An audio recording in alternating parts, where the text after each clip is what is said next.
आज की इस वीडियो में हम डिस्कस करेंगे कि वो कौन से ऐसे फैक्टर्स हैं जिनकी वजह से जापान का शुमार कामयाब मुल्कों में होता है। अब हमें इतना तो पता है कि जापान की स्ट्रगल वर्ल्ड वॉर 1 के बाद शुरू हो गई थी। अगर हम दूसरी अंदाज में कहें तो जापान दरअसल वर्ल्ड वॉर 1 के बाद अपने कदमों पे खड़ा होना शुरू हो गया था, लेकिन उसके अलावा उसको बहुत सारे ऐसे चैलेंजेस का सामना करना पड़ा जिनकी वजह से उसको इकोनॉमिकल लॉस बर्दाश्त करना पड़ा, और उन चैलेंजेस में हिरोशिमा और नागासाकी का वाक़या भी शामिल है। हमें इतना तो पता है कि हिरोशिमा और नागासाकी 2 सिटीज़ थी जापान की जो दरअसल एटॉमिक बम की वजह से तबाह बर्बाद हो गई, और आज तक उन सिटीज़ में एटॉमिक बम के इफ़ेक्ट्स हमें नज़र आते हैं, या लोगों में या उस एरिया में।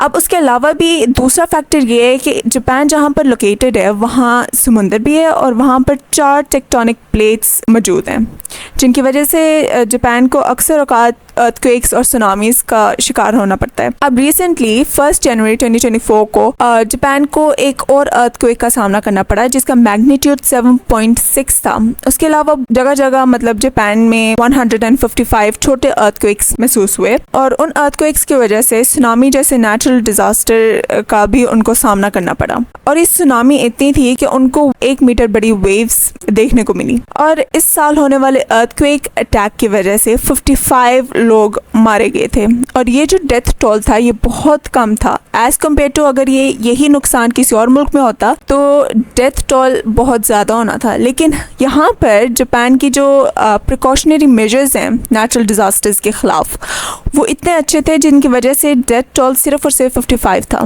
अब वो कौन से ऐसे प्रिकॉशनरी मेजर्स हैं? फर्स्ट ऑफ ऑल तो जापान की जो बिल्डिंग्स हैं उनकी फाउंडेशन बहुत अच्छी है, और उसके अलावा जो architectural design Japanese engineers use करते हैं वो भी अर्थक्वेक्स को मद्देनज़र रखते हुए बनाते हैं। इनफैक्ट 2011 में जापान को एक बहुत बड़े अर्थक्वेक का सामना करना पड़ा जिसका मैग्नीट्यूड 9.4 था, और क्योंकि उस टाइम इतने प्रिकॉशनरी मेजर्स अच्छे नहीं थे जापान, तो उस टाइम 20,000 लोग मारे गए थे इस अर्थक्वेक में। अब बैक टू द प्रेजेंट अगर हम बात करें 2 जनवरी की 2024 को हमें सुनने में आता है कि जापान की एयरलाइंस क्रैश होती हैं, उससे भी बहुत इकोनॉमिकल लॉस का सामना करना पड़ता है जापान को।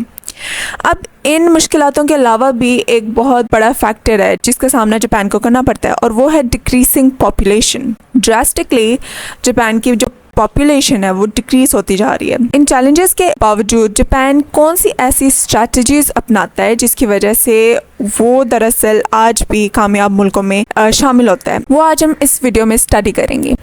जापान की कामयाबी के मेजर शेयर होल्डर्स ये 3 फैक्टर्स हैं। पहला फैक्टर है एजुकेशन, दूसरा फैक्टर है इकोनॉमी, और तीसरा फैक्टर है टेक्नोलॉजी। मज़ीद आगे वीडियो कंटिन्यू करने से पहले मैं आप लोगों को ये कहना चाहूँगी कि अगर आपको ऐसे के इन्फॉर्मेटिव वीडियोस पसंद हैं तो इस चैनल को लाइक, शेयर एंड सब्सक्राइब लाजमी कीजिएगा। अब सबसे पहले हम जापान के एजुकेशनल सिस्टम को देखते हैं। जापान का एजुकेशनल सिस्टम दूसरी कंट्री से डिफरेंट कैसे है वो हम कुछ मेजर पॉइंट्स डिस्कस करेंगे। सबसे पहला पॉइंट है कि ग्रुप वर्क। जापान की जो एजुकेशनल सिस्टम है वो ऐसे डिज़ाइन किया गया है कि वो ग्रुप वर्क को ज़्यादा प्रमोट करते हैं, और वो ज़्यादा इस हक़ में है कि वो अपने बच्चों को कोऑपरेशन सिखाएं ताकि वो जब भी सोसाइटी में दोबारा जाएं तो आपस में मिलकर उनको काम करना आए। और इससे क्या होगा, इससे at the end of the day society को एक बहुत बड़ा बेनिफिट मिलता है और एक परफेक्ट हार्मनी क्रिएट होती है सोसाइटी में। सेकंड फैक्टर है डिसिप्लिन, और ये एक बहुत बड़ा फैक्टर है। क्लीनलीनेस से लेके मैनर्स तक हर चीज़ मॉनिटर की जाती है बच्चों की, ताकि वो बाद में जाके सोसाइटी में एक अहम किरदार अदा कर सकें। अब डिसिप्लिन की कुछ एग्जांपल्स देते हैं। स्टूडेंट्स जो हैं जापान में वो अपने क्लासरूम्स खुद साफ करते हैं। स्कूल में 3 घंटे पहले आकर अपने क्लासरूम्स, अपने वॉशरूम्स अच्छी तरह साफ करके फिर वो अपनी क्लासेस का आगाज़ करते हैं। पंक्चुअलिटी बहुत प्रमोट की जाती है।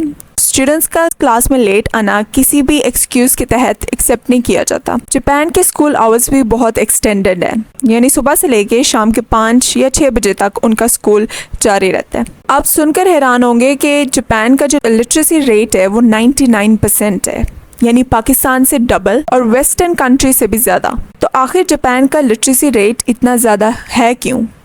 तो सबसे बड़ा फैक्टर इसके पीछे ये है कि गवर्नमेंट ने जापान में एक पॉलिसी सेट की है जिसके तहत सब बच्चों पर एजुकेशन लाजमी होती है, प्राइमरी से लेकर लोअर सेकेंडरी एजुकेशनल लेवल तक। जापान वहाँ ऐसा मौका है जहाँ पर मॉरल साइंस का सब्जेक्ट पढ़ाया जाता है, और ये 6 से 15 साल के बच्चे तक एक कंपल्सरी सब्जेक्ट है। जापान के बच्चों की मोरालिटी का अंदाज़ा हम इस बात से लगा सकते हैं कि उनकी जो कैंटीन्स हैं वहाँ पर कोई सेल्स पर्सन नहीं मौजूद। बच्चे जाते हैं अपने पैसे लेकर, ऑनेस्टली अपने चीज़ लेकर, और उसके एक्सचेंज में पैसे वहाँ पर रख के वापस अपने क्लासरूम्स में आ जाते हैं। तो यानी उनको मॉनिटर करने के लिए किसी को खड़ा नहीं होना पड़ता। उनके लेवल ऑफ ऑनेस्टी का अंदाज़ा हम इस बात से लगा सकते हैं। अब नेक्स्ट मेजर फैक्टर की हम बात करते हैं इकोनॉमी की। जापान की जो इकोनॉमी थी वो वर्ल्ड वॉर 1 में तबाह हो गई थी, लेकिन उसके बाद जापान ने बहुत जल्दी अपने आप को रिकवर करने की कोशिश की है। और वो कैसे? वो 3 स्ट्रैटेजीज के तहत जापान की इकोनॉमी दोबारा कामयाब हुई है। और वो कौन से ऐसे 3 फैक्टर्स हैं वो भी हम आगे जाके जानते हैं। अब सबसे पहली स्ट्रैटेजी है ट्रेड स्ट्रैटेजी। अब इस स्ट्रैटेजी के तहत, क्योंकि जापान एक ऐसा मुल्क है जहाँ पर अर्थक्वेक्स और वोल्केनोज आपको बहुत ज़्यादा मिलेंगे, जिसकी वजह से उनके जो मिनरल रिसोर्सेज हैं वो बहुत ज़्यादा हैं। इसका फ़ायदा उठाते हुए जापान ने अपनी इम्पोर्ट और एक्सपोर्ट को और भी ज़्यादा बेहतर बनाया। अब उसके अलावा जापान और यूएस सिक्योरिटी ट्रीटी के तहत, क्योंकि इसकी वजह से जापान को अपने मुल्क के ऊपर सर्टन राइट्स लूज़ करने पड़े, लेकिन इसके रिजल्ट में जापान को बहुत अच्छी ट्रेड अपॉर्चुनिटीज़ मिली, और जिसकी वजह से उन जापान का उस टाइम जो जीडीपी था वो काफ़ी हद तक इंक्रीज़ हो चुका था। अब नेक्स्ट स्ट्रैटेजी है साइंस एंड टेक्नोलॉजी स्ट्रैटेजी। हमें इतना तो पता है कि आज के ज़माने में जापान टेक्नोलॉजी के मैदान में बहुत आगे पहुंच चुका है, और उसकी वजह क्या है? उसकी वजह यही स्ट्रैटेजी है। इस स्ट्रैटेजी में कुछ ऐसी पॉलिसीज़ थी जैसे कि नॉलेज इंटीग्रेशन पॉलिसी और इंटरनेशनल लेबर डिवीज़न पॉलिसी, जिनके तहत जापान को टेक्नोलॉजी के मैदान में एक अबूर हासिल हुआ। और इसके अलावा भी जापान ने अपने ओवरऑल पूरे कंट्री में लेबॉर्ट्रीज और रिसर्च इंस्टीट्यूशंस कायम करने का एक मंसूबा बनाया।